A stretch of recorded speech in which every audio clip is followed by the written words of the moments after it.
രാധേ രാധേ. എല്ലാവർക്കും എൻ്റെ തിരുവോണ ആശംസകൾ.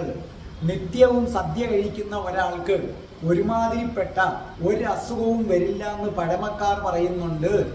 ഇന്ന് ആധുനിക ശാസ്ത്രവും പറയുന്നു നിത്യവും സദ്യ കഴിക്കുന്ന ആൾക്ക് ഒരുമാതിരിപ്പെട്ട ഒരു അസുഖങ്ങളും വരികയില്ല. എന്താണ് കാരണം? അത്രയ്ക്ക് പോഷക സമൃദ്ധമാണ് നമ്മുടെ സദ്യ എന്ന് പറയുന്നത്. വളരെ ശ്രദ്ധിക്കുക. സദ്യയ്ക്ക് ഒരു കാരണവശാലും വെള്ള അരി ഉപയോഗിക്കരുത്. നമ്മുടെ തവിട് നിറമുള്ള അരിയാണ് ഉപയോഗിക്കേണ്ടത്. അതായത് കുത്തരി. അതിനകത്ത് അല്പം തവിടിൻ്റെ അംശമുണ്ടായിരിക്കും. അപ്പോൾ വെള്ള അരി അല്ല വേണ്ടത്, തവിട്ട് നിറത്തിലുള്ള കുത്തരിയാണ് വേണ്ടത്. ഈ തവിടരിക്കകത്താണെങ്കിൽ ബി കോംപ്ലക്സ് ഉണ്ട്, തയാമിനുണ്ട്, ഇല്ലേ, റൈബോഫ്ലവിനുണ്ട്, നിയാസിനുണ്ട്. ഇതിൻ്റെയൊക്കെ ഒരു കലവറയാണ് ഈ തവിടരി.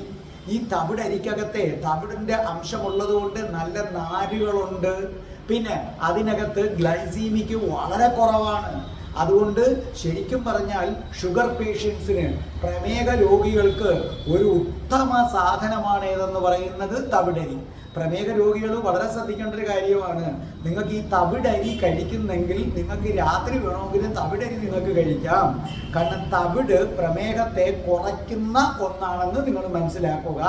അതേ കണക്ക് അപ്പവും ദോശയും ഒക്കെ നിങ്ങൾക്ക് തവിടരി കൊണ്ടാണ് ഉണ്ടാക്കുന്നതെങ്കിൽ അതിന് നിറവ്യത്യാസം വരുമെന്നേ ഉള്ളൂ. പക്ഷേ പോഷക സമൃദ്ധമാണ് എന്ന് മാത്രവുമല്ല, ശരീരത്തിന് ഒരു ദിവസം ആവശ്യമായ മാംഗനീസിന്റെ 80% ഈ തവിടരിയിൽ നിന്ന് നിങ്ങൾക്ക് കിട്ടും. തവിടരി എന്ന് പറഞ്ഞാൽ പുത്തരി, നിങ്ങളുടെ ബ്രൗൺ നിറത്തിലുള്ള അരി.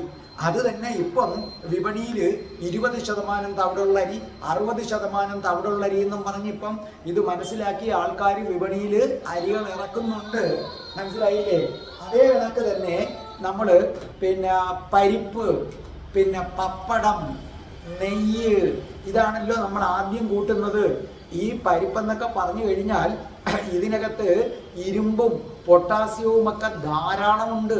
ഈ പരിപ്പിലുള്ള പൊട്ടാസ്യം ഉണ്ടല്ലോ, പൊട്ടാസ്യവും കാൽസ്യവും മഗ്നീഷ്യവും ഒക്കെ നമ്മുടെ ആ രക്തസമ്മർദ്ദത്തെ നിയന്ത്രിക്കുന്നതിന് അത്യുത്തമമാണ്.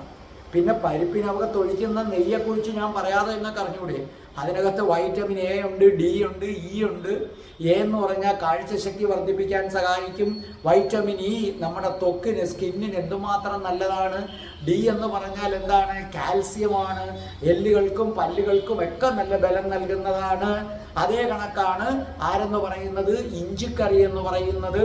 ഇഞ്ചിക്കറി ദഹനത്തെ അങ്ങേയറ്റം സഹായിക്കും. നമ്മൾ കഴിക്കുന്ന ഈ സദ്യ ദഹിക്കുന്നതിന് ഏറ്റവും കൂടുതൽ പ്രയോജനം ചെയ്യുന്നതാണ് ഇഞ്ചിക്കറി. കാരണം അതിനകത്ത് നല്ല ആൻറ്റി ഓക്സിഡൻസ് ഉണ്ട്. അപ്പോൾ ഇഞ്ചിക്കറിയിലെ ആൻറ്റി ഓക്സിഡൻറ്റ് രോഗപ്രതിരോധ ശേഷിയുള്ളതാണ്. ഈ ഇഞ്ചിക്കകത്ത് വൈറ്റമിൻ എ ഉണ്ട്, ഡി ഉണ്ട്, ഇ ഉണ്ട്, ബി ഉണ്ട്, മഗ്നീഷ്യം ഉണ്ട്, ഫോസ്ഫറസ് ഉണ്ട്. ഇതൊക്കെ നമ്മുടെ ശരീരത്തിൽ അടിഞ്ഞു കൂടുന്ന വിഷമാലിന്യങ്ങളെ ഇല്ലാതാക്കാൻ കഴിവുള്ളതാണ് ഇഞ്ചിക്കറി. അതുകൊണ്ടാണ് ഇഞ്ചിക്കറി 100 കറികൾക്ക് തുല്യമാണെന്ന് പറയുന്നത്. നിങ്ങളുടെ സദ്യക്ക് ഇലയിൽ വിളമ്പുന്നതിൽ ഏറ്റവും ആരോഗ്യകരമായ കറി ഏതെന്ന് ചോദിച്ചു കഴിഞ്ഞാൽ ഇഞ്ചിക്കറിയാണ്. പിന്നെ നമ്മൾ വിളമ്പുന്ന അച്ചാറ്, നാരങ്ങ അച്ചാർ, മാങ്ങ അച്ചാർ എന്നൊക്കെ പറഞ്ഞാൽ വൈറ്റമിൻ സി, പിന്നെ ഫ്ലൈവനോയിഡ്, പിന്നെ ഇതൊക്കെ ശരീരത്തിന് എന്തൊരു ഗുണം ചെയ്യുന്നതാണെന്നറിയാമോ? അതേ കണക്ക് തന്നെ ധാതു ലവണങ്ങൾ, വൈറ്റമിൻ ബി, പൊട്ടാസ്യം, ഇതൊക്കെ ധാരാളം ഏതിനകത്ത് അടങ്ങിയിട്ടുണ്ട്? ഈ അച്ചാറുകളിൽ അടങ്ങിയിട്ടുണ്ട്. പിന്നെ പ്രത്യേകിച്ചും ചെറുനാരങ്ങ അച്ചാർ, പിന്നെ നാരങ്ങയിലെ സിട്രിക് ആസിഡ് നമ്മുടെ ദഹനത്തിന് ഭയങ്കരമായി സഹായിക്കും. പിന്നെ നമ്മൾ കിച്ചടി ഉണ്ടാക്കും. കിച്ചടിയിൽ നമുക്ക് വെള്ളരിക്ക, ബീട്രൂട്ടൊക്കെ ആണല്ലോ ചേർക്കുന്നത്. ഈ വെള്ളരിക്ക എന്ന് പറഞ്ഞാൽ ശരീരത്തിലെ വിഷാംശത്തെ പുറന്തള്ളാൻ അത്യധികം സഹായിക്കും. പിന്നെ എല്ലിൻ്റെ ആരോഗ്യം സംരക്ഷിക്കാൻ വെള്ളരിക്ക ഒരു ഉത്തമ സാധനമാണ്. പിന്നെ നമ്മൾ പച്ചടിയാണ്. അത് ഈ പൈനാപ്പിൾ പച്ചടി എന്നൊക്കെ പറഞ്ഞാൽ ദഹനത്തിന് അത്യുത്തമമാണ് പൈനാപ്പിൾ പച്ചടി. പിന്നെ അവിയൽ എന്ന് പറഞ്ഞാൽ വൈറ്റമിനുകളുടെയും മിനറലുകളുടെയും ഒരു കലവറയാണ്. പല തരത്തിൽപ്പെട്ട മലക്കറിയാണ് അതിനകത്തുള്ളത്. ഒരു കാരണവശാലും നിങ്ങൾക്ക് അവിയൽ നിത്യം കഴിക്കുന്ന ഒരാൾക്കും മലബന്ധം ഉണ്ടാകത്തില്ലെന്നല്ല, മലം നല്ല സുഗമമായി പോകുന്നതിന് സഹായിക്കും. ശരിക്കും പറഞ്ഞാൽ സദ്യയിലെ കേമനായിട്ടാണ് ആരെ കണക്കാക്കുന്നത്? അവിയലിനെ കണക്കാക്കുന്നത്. ഇതിനകത്തുനിന്ന് നിങ്ങൾക്ക് ഇഷ്ടം പോലെ നാരുകൾ കിട്ടും. അങ്ങനെ നിങ്ങളുടെ ശരീരത്തിൻ്റെ ഭാരം നിയന്ത്രിക്കാനായിട്ട് കഴിയും. അതേ കണക്ക് തന്നെ എന്തെങ്കിലും പോഷകക്കുറവുണ്ടെങ്കിൽ അതും ഇല്ലാതാക്കാനായി സാധിക്കും. പിന്നെ സാമ്പാർ എന്ന് പറഞ്ഞാൽ സത്യം പറഞ്ഞാൽ എന്താ, ഫ്രീ ആയിട്ട് കിട്ടുന്ന ഒരു വെജിറ്റബിൾ സൂപ്പാണത്. നിങ്ങൾക്ക് പലപ്പോഴും അത് അറിയില്ല. നിങ്ങൾ കടയിൽ ചെന്നിട്ട് നിങ്ങൾ പണം കൊടുത്ത് വെജിറ്റബിൾ സൂപ്പ് വാങ്ങിക്കും. സത്യത്തിൽ അതിനകത്ത് ഇപ്പൊ ടൊമാറ്റോ സൂപ്പ്, അപ്പൊ അതിനകത്ത് ടൊമാറ്റോ മാത്രമേ ഉള്ളൂ. മഷ്റൂം സൂപ്പ്, അതിനകത്ത് മഷ്റൂം മാത്രമേ ഉള്ളൂ. അതേസമയം നിങ്ങൾക്ക് ഫ്രീ ആയിട്ട് തരുന്ന സാധനമുണ്ട് സാമ്പാർ. അത് പിന്നീടും ചോദിച്ചു വാങ്ങിക്കണം. അത് സകല വെജിറ്റബിളിൻ്റെയും ഒരു കേന്ദ്രമാണ്. അപ്പൊ ശരിക്കും സാമ്പാർ ഒരു വെജിറ്റബിൾ സൂപ്പാണ്. നാരുകൾ ഇഷ്ടം പോലെ അടങ്ങിയിട്ടുണ്ട്. അതുകൊണ്ട് മലബന്ധമുള്ളവർ നിർബന്ധമായും രാത്രി നന്നായി സാമ്പാർ കൂട്ടി എന്തെങ്കിലും കഴിക്കുന്നത് നല്ലതാണ്. ഈ സാമ്പാറിനകത്ത് പരിപ്പ് ഒരു വളരെ പ്രധാനപ്പെട്ട ഐറ്റമാണ്. അങ്ങനെ പ്രോട്ടീൻ കൊണ്ട് സമ്പുഷ്ടമാണ് നമ്മൾ കരുതുന്ന, നിസാരമായി കരുതുന്ന സാമ്പാർ.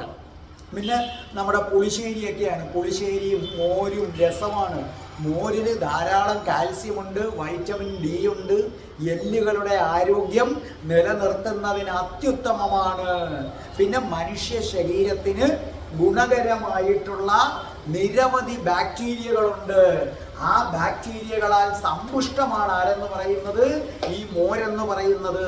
എന്ന് മാത്രമല്ല, നിങ്ങൾ ഈ മോര് കഴിക്കുമ്പോൾ കുടൽ സംബന്ധമായുള്ള നിങ്ങളുടെ എല്ലാ പ്രശ്നങ്ങളും മാറും. നിങ്ങൾക്ക് ദഹന പ്രശ്നങ്ങൾ മാറും. അതിൽ തന്നെ എന്താ പറയണ്ടത്, ഇതിനകത്തില്ല പൊട്ടാസ്യം ഉണ്ടല്ലോ, ഫോസ്ഫറസ്, സിങ്ക്, അപ്പൊ റൈബോഫ്ലോവിൻ, ഇതൊക്കെ ഉണ്ട്. അങ്ങനെ ധാരാളം പോഷകങ്ങൾ അടങ്ങിയിരിക്കുന്നതാണ്.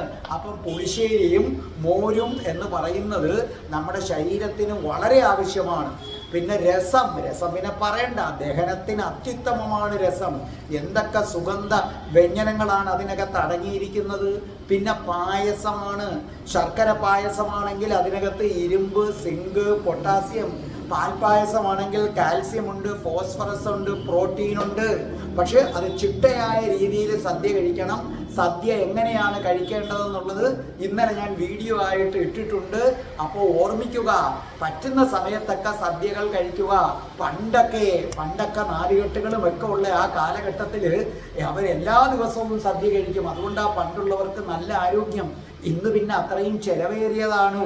പറ്റുമെങ്കിൽ മാസത്തിൽ ഒരിക്കലെങ്കിലും നിങ്ങൾ സദ്യ കഴിക്കുക. നിങ്ങൾക്ക് എല്ലാ തിരുവോണം നിങ്ങൾ വളരെ ഗംഭീരമായിട്ട് ആഘോഷിക്കണം. ആ രാധാഭക്തരെ, നിങ്ങൾ തിരുവോണം അതിമനോഹരമായിട്ട് ആഘോഷിക്കുക. ഇടയ്ക്ക് രാധാറാണിയെ സ്മരിക്കുക. എൻ്റെ എല്ലാവിധ തിരുവോണ ആശംസകളും. അപ്പൊ നിങ്ങൾക്ക് എല്ലാവർക്കും രാധേ രാധേ ചാനലിൻ്റെ തിരുവോണ ആശംസകൾ. രാധേ രാധേ, ഓ രാധേ രാധേ, രാധേ രാധേ, ഓ രാധേ രാധേ. ഓം ശ്രീം ഹ്രീം ക്ലീം ഐം രം രാസേശ്വരി രാധികായേ സ്വാഹ.